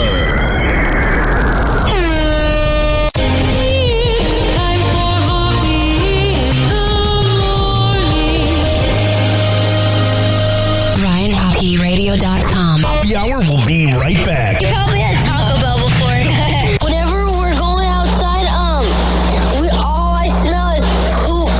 And we'll call it a day. The semen was so big. As a reminder, if you don't feel like listening to this next song, you can skip over it. But Ryan Hoppe of Hoppe Hour takes pride in his selection, so stick around, folks. Yeah. Drizzy, baby. You already know what it is. It's the first time I'm high. It's the first time I smoked in like 3 months. I'm sorry, Mama, I had to do it to him. 40, I see you. Oh, I see you, homie. I stayed late tonight, right? You know what happened when I stay late. Yeah. Boy Wonder. I swear it's like this every single time. Toronto, I got you. I got us. Yeah. I'm a hog, gotta get along with, get on the zone with. When shit be going right, well, I just flip into the wrong shit. The team that I belong to, the artists I put on with. Don't ever ask for nothing, cause them niggas got their own shit. Me and Weezy like a mouthful of hot peppers. Black Ferrari with the red seats, I call it playing checkers. I'm never doing verses, I'm forever giving lectures. If you tryna meet with money, I'll be happy to connect ya. Life is better than it's ever been. Scheduling $1 million meetings with the president. Someone cut the lights on, where is Thomas Edison? Got a new condo, watch me as I settle in. I deserve an MTV show for me and my people. And if you try to zone, I got a whole switch of sweet food. Rappers all liars and they women are deceitful. Adding to they subtract me, I never be an equal. Last place, Drizzy is the nigga in the lead now. Weezy told me just write every single thing you need down. Then he got it for me and I'm happy as can be now. About to start balling like I'm coming off a rebound. Yeah, and I should have the most bragging rights because a nigga spit crack, bag it tight. Hate when rappers say they tryna get their swagger right, cause I done came with more fire than a dragon fight. You pussy ass hater, you should do you. You ain't heard of me, then you should go and get a Blue's Clue. Oops, I mean a red clue. Wayne's here, Sue. Betty felt that like the end of a pool cue. But I ain't banging, I ain't waving no flag. I'm ATF, but they ain't seeing no badge. It's heartbreak Drake, I hate to see him so sad. I could son you, see a little me and your dad. I'm the same yellow boy that used to play up on the grass. He can pocket 20,000 to be anywhere they ask me. Cash like Johnny, banks like Ashley. Burning like a camel light, stupid hoe ash me. But don't ask me shit about me. And know the game really ain't shit without me. She might have to pay me, but I dick her down free. Wanna know if it's the truth, then pull the zipper down the seat.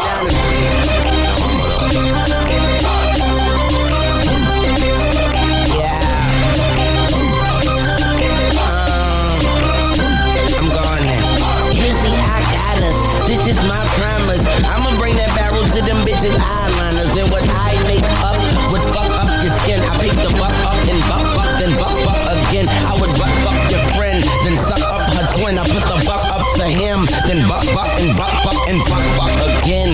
Suck nut, you duck, fuck your unloving kin. Now don't rub it in like Lubriderm on a new tattoo. I had to kick my princess up out my castle. Dad who never had that dude, always had a black too.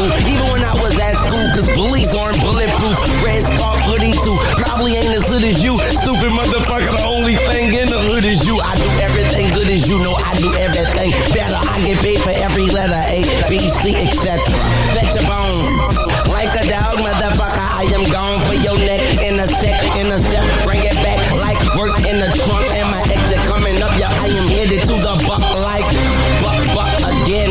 Might fly to LA and just fuck Corinne. Nah, fuck Corinne, let's get bucks again. And fucking spend them bucks and then just fuck Corinne.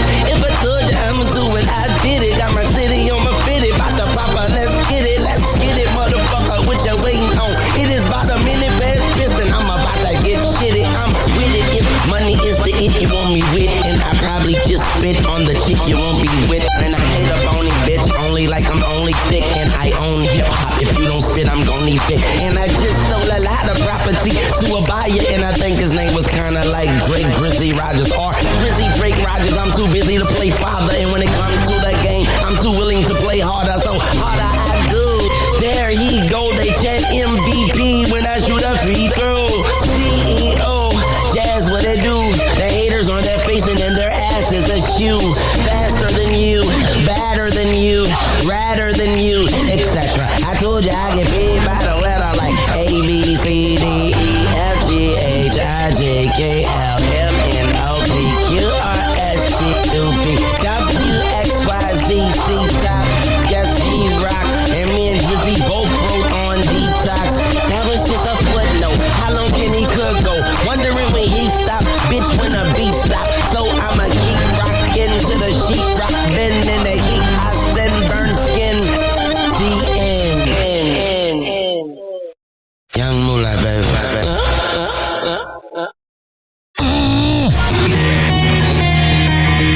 Oh, yeah. Let's go. This following segment has been brought to you by Fortify.com. FORTIFUIE.com for the best pre and post workout around. Comes in the form of coconut caramel and fruit punch. However the hell you want to get pumped up before the gym, go to Fortify.com and use promo code Ryan20. Amir Academy of Martial Arts at AmirAcademy.com. 2700 22nd Street North in Edmonton, St. Petersburg. Women's self-defense classes, kids classes, MMA classes, whatever the hell you need. I'll go out there. WatchChasePrinting.com, the best printing company in all the Bay Area. Business cards, posters, yard signs, whatever the hell you need, print it up. I'll go out there. Finally, are you mentally all like me? If you live in Florida or Maryland, go to counselingoncall.net and there you can sign on. Hi, we're going to come back in Happy Hour. Keep this party going. Hello again. It's your favorite San Francisco DJ, Hammer and Hank. I may look normal, but the truth is, I have a condition known as autism. That's right. It's a condition, not a disease. Fact is, autism can strike anyone, regardless of who they are. People with autism normally have difficulties in verbal and non-verbal communication skills, social interactions, and leisure activities. In a recent study, people with autism are less likely to have a job and more likely to become homeless. I beat the odds by having loving friends and family, having a college education. I have even worked in the San Francisco Bay Area as an honored personality for many years. Always remember that people with autism want the same things as you, to be happy and successful. To find out more about autism, please contact your local mental health center or visit autismspeak.org. This is Hammer and Hank, and I appreciate your kindness.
be right back.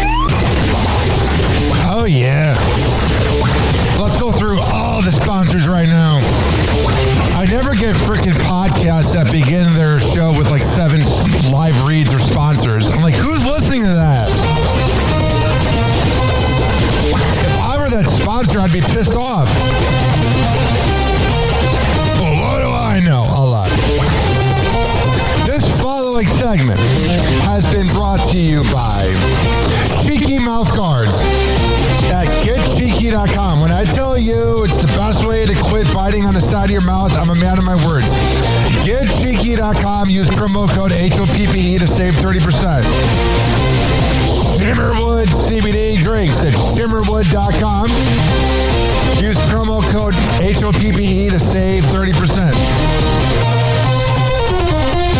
GetGoodFeels.com for good vibes THC drinks. Go to GetGoodFeels.com and use promo code HOPPE to save 20%. OldGlory.com for the best t-shirts around. Use promo code HOPPE to save 15%. Garden State Distillery Dirty Vodka. GardenStateDistillery.com. Use promo code HOPPE to save 15%. Aspire Green Tea Drinks at AspireDrinks.com. Use promo code HOPPE to save 20%. Afura Coffee. AFUERA Coffee.com. Use promo code HOPPE to save 20%. FSDrinks.com.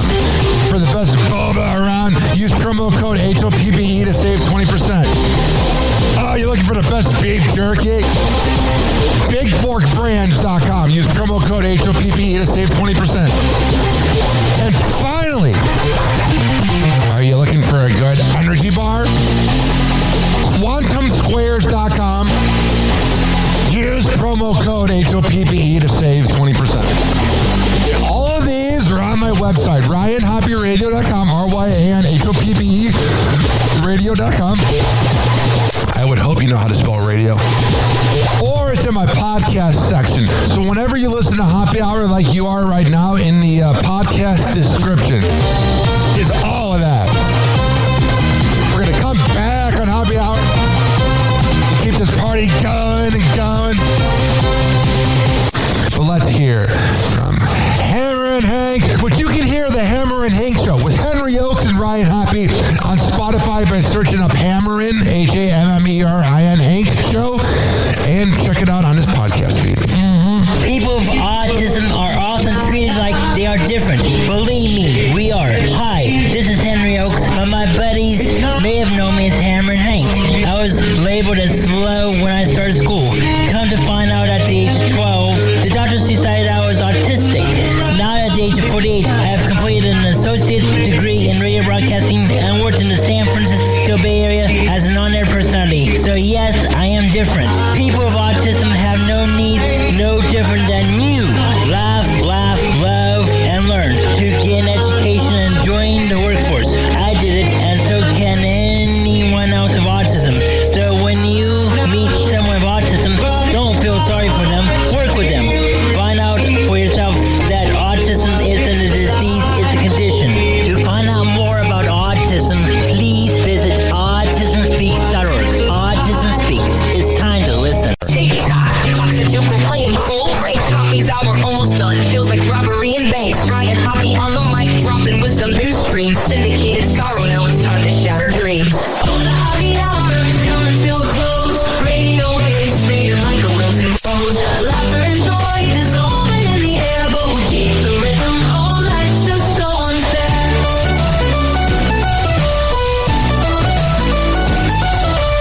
All night's buzzing, but the laughter's growing dim. Eardrums mixing Hoppy like fingers without rings. DHX to FM, shout out to the street. But soon the sound will vanish like shadows in the heat. Oh, the Happy Hour is coming to a close. Radio waves fading like a wilted rose. Laughter and joy dissolving in the air, but we'll keep the rhythm. Oh, life's just so unfair.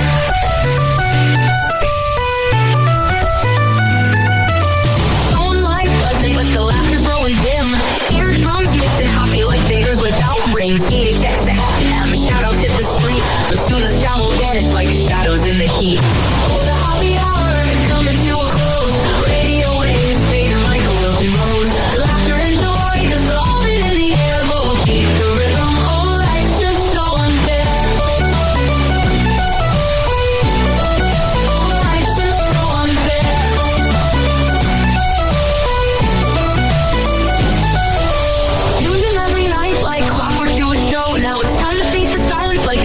on snow. Ryan Hoppe held the mic with humor so divine. The boy lives in our hearts, wider than a canyon line.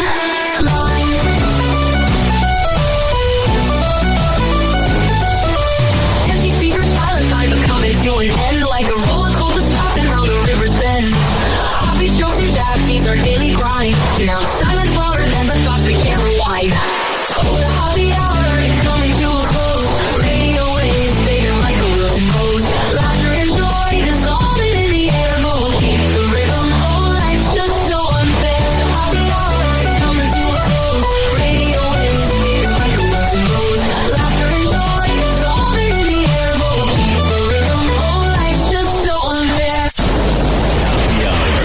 Happy Hour.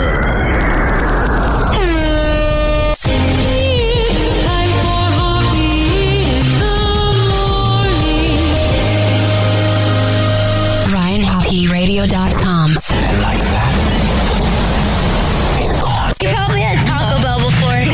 Whenever we're going outside, all I smell is poop. I'll kick you in the nuts and we'll call it a day. Happy hour is now over.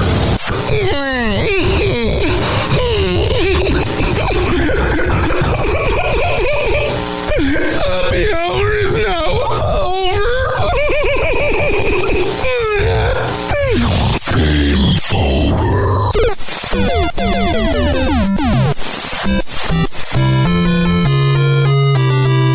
This concludes our broadcast day. Good night and God bless America. Doors closing.